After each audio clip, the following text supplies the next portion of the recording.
meresapi dan menyempurnakan tata dunia dengan semangat Injil. Saudara-saudari yang terkasih di dalam Allah Tritunggal, di dalam nama Bapa dan Putra dan Roh Kudus, amin dan shalom. Selamat bergabung kembali dalam serinya, seri renungan harian bertema panggilan untuk meresapi dan menyempurnakan tata dunia dengan semangat Injil.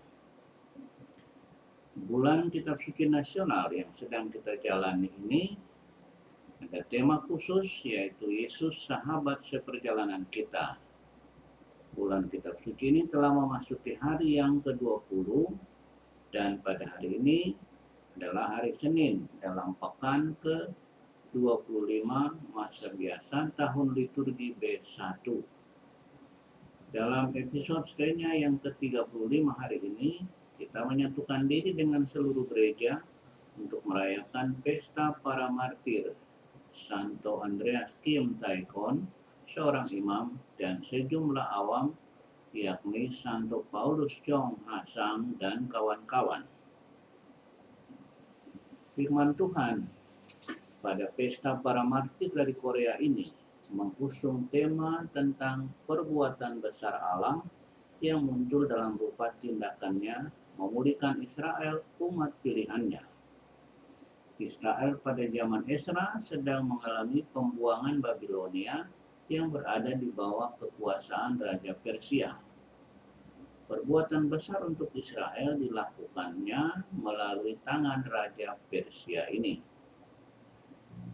Oleh penetapan Tuhan, hati Raja Kores digerakkan untuk menggenapi firman yang diucapkan Nabi Yeremia, yakni mengirim pulang orang-orang Israel kembali ke Yerusalem dan mendukung pembangunan Bait Allah di sana.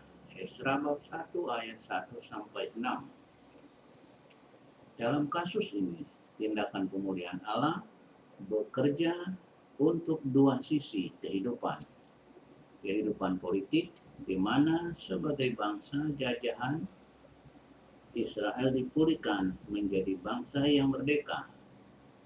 Dan sisi kedua adalah kehidupan keagamaan, di mana Israel kehilangan tempat ibadahnya dan sekarang tempat itu dibangun kembali.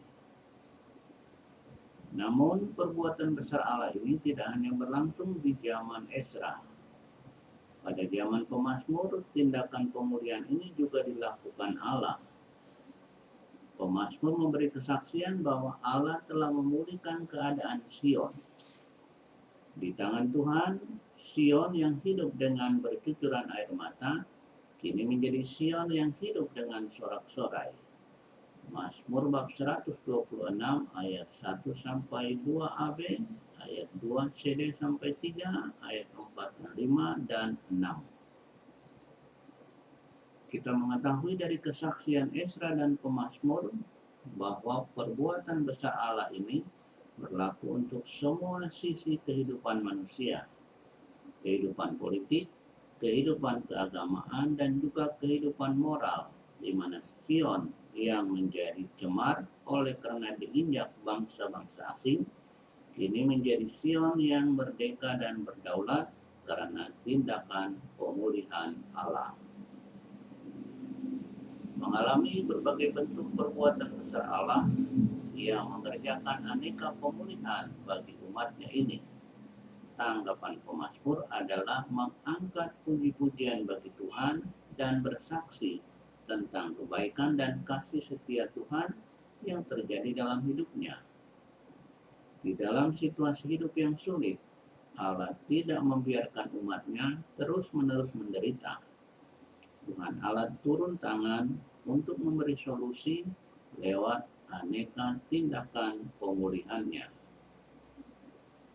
Seperti halnya dengan Pemazmur, demikian juga para murid Yesus diminta untuk tidak diam, tetapi berani untuk memberi kesaksian tentang berbagai perbuatan besar Allah yang mereka alami lewat putranya Tuhan kita Yesus Kristus.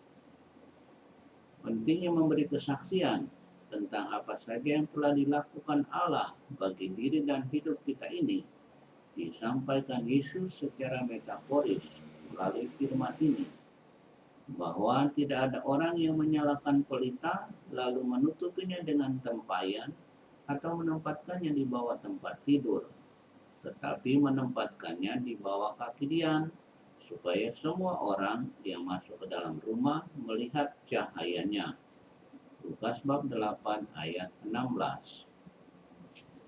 Pesan untuk terus bersaksi tentang perbuatan besar Allah ini ditegaskan juga dalam teks Injil yang lain. Hendaknya terangmu bercahaya di depan orang, supaya mereka melihat perbuatanmu yang baik dan memuliakan Bapamu yang di sorga. Matius bab 5 ayat 16. Demikianlah cara terbaik untuk meresapi dan menyempurnakan tata dunia dengan semangat Injil adalah menjadikan perbuatan baik Allah seperti kasih-Nya, pengampunannya, dan berbagai pemulihan yang dilakukannya boleh mengalir kepada orang-orang di dunia ini lewat perbuatan baik darimu kepada orang-orang itu, lewat sikap dan tindakan serta tutur katamu. Amin. Saudara, meresapi dan menyempurnakan tata dunia dengan semangat Injil. Mari kita memulainya bersama Yesus. Mari kita tetap tinggal di dalam Yesus, supaya dapat mengakhirinya juga bersama dengan Yesus. Diberkatilah orang-orang yang senantiasa mengandalkan Tuhan. Amin dan Shalom.